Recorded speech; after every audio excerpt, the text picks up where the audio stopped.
Welcome to our channel. Today we how to backup customer support tickets from Zendesk. Quick tutorial step by step clearly.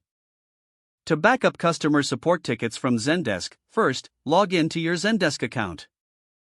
Navigate to the admin settings, usually represented by a gear icon. Under the Apps and Integrations section, look for API. Ensure that API access is enabled for your account. Next, generate an API token for additional security.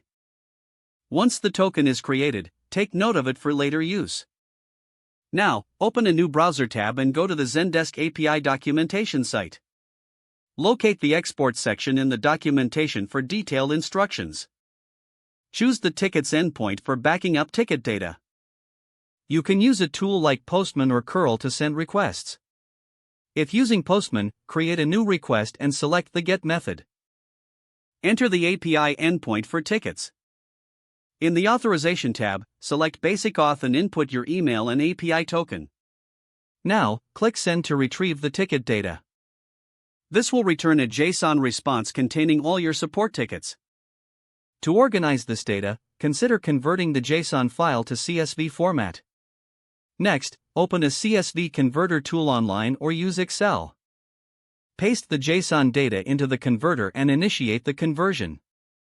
Download the CSV file once the conversion is complete. To ensure proper record keeping, store this file securely on your computer. Regularly scheduled backups are recommended to keep your data up to date. Now you have successfully backed up your customer support tickets from Zendesk. If the page does not load, refresh the browser or try again in a private or incognito window. Make sure you are using the correct email address, then retype it carefully to avoid small typos. If your password is not accepted, use the reset option and create a new strong password you can remember. Check your spam folder for verification or security emails, then complete any requested confirmation steps. Enable two-factor authentication if available to improve account security and reduce unauthorized access risk. After signing in, review your profile details so your contact information and settings are accurate and current. If you see an error message, note it down and try again after restarting your device and internet connection.